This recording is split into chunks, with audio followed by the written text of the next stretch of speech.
speaker, Dr.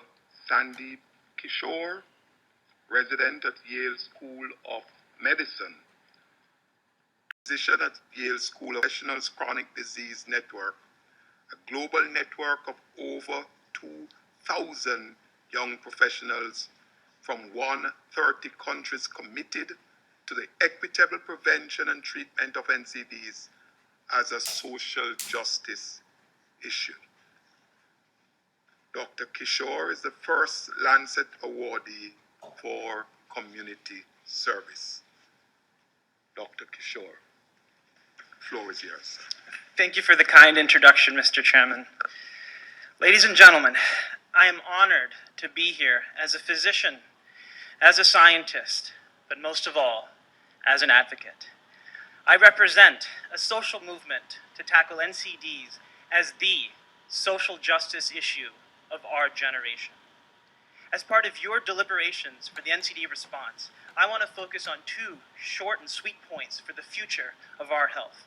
Number one, solidarity on trade and health. Just 6 months ago, I bore witness to the testimony of South Africa's Director General of Health at the WHO.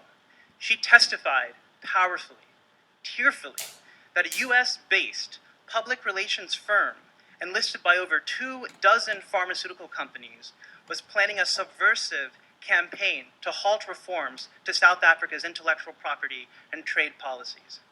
These reforms, if passed, would have safeguarded access to medicines for all diseases, from HIV/AIDS to cancer, from diabetes to dengue. I stood so very proud of what happened next.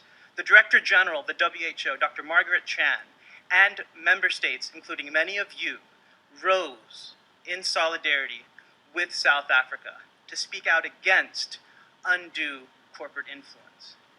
One such ally to South Africa was Australia. Australia relayed its own battle to invoke TRIPS flexibilities and their fight against tobacco, including the landmark Plain Packaging Act in 2011. Australia dared to challenge the tobacco industry for the health rights of their people. The storyline of what happened next is all too familiar.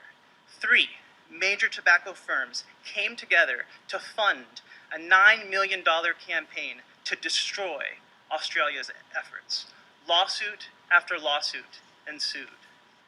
Now, whether it's access to medicines, tobacco control, salt reduction in South Africa, reduction of marketing of sugary drinks to children in New York City, we understand that behind the scenes, the enormous pressures you face to stand up for public's health. We get it. And as civil society, as your people, our avowed responsibility is to respectfully stand with you. But please kindly note that we are also watching. We are mobilizing a people's movement.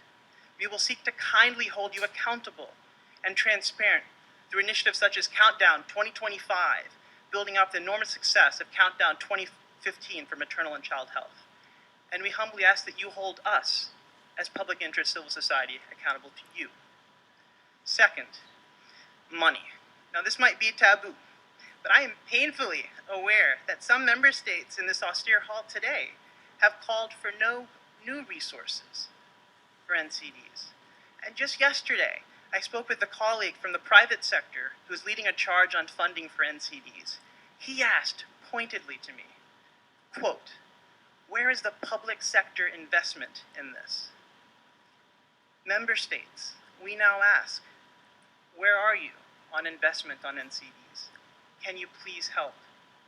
At the international level, I understand the contributions for the Global Coordination Mechanism, a unique partnership to address the greatest disease burden in mankind's history, that of NCDs. And the contribution averages to $10,000 per member state. $10,000. That's a paltry $1.8 million in total, or 0.0002 cents per person across the world. Respected leaders, can we and should we not do better? At the country level, how can a country with just $40 per person per year on health, or perhaps as low as $19 per person per year on health in East Africa, do anything on NCDs.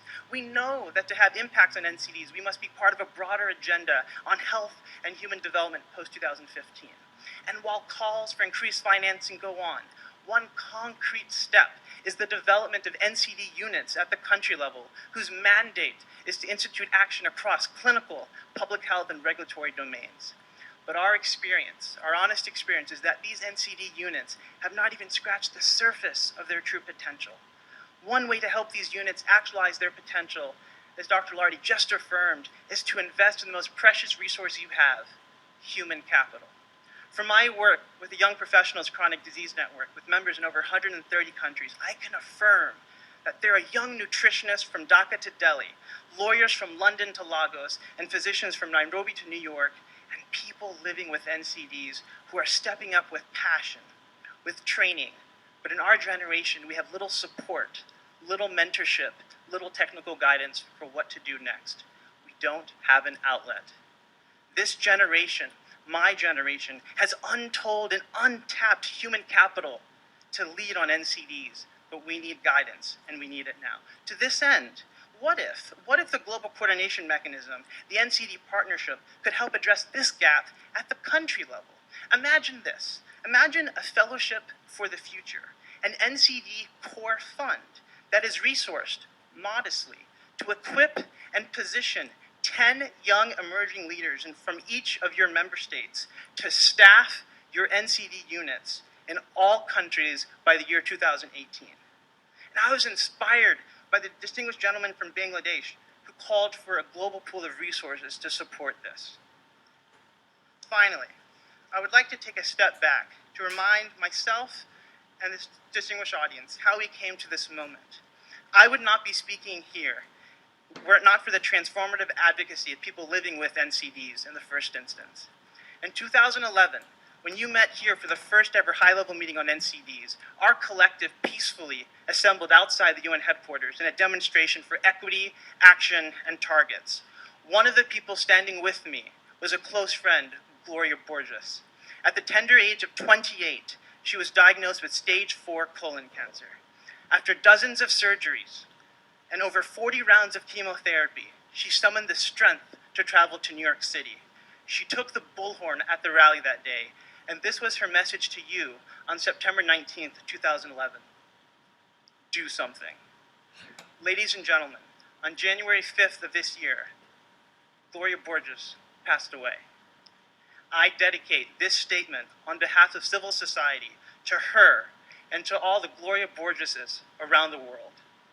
And right here, I want to give voice to her soulful plea directly to you, the global decision makers. Let us not succumb to the chronic disease of inaction. Let us not succumb to the cancer of empty rhetoric. Please, we ask, do something. We can start with solidarity and equity in trade. We can start with leveraging platforms to empower the next generation in a fellowship for the future and a global NCD core fund. And we can tap into the soul of a generation and a movement of your people to obliterate the social injustice of NCDs. I thank you.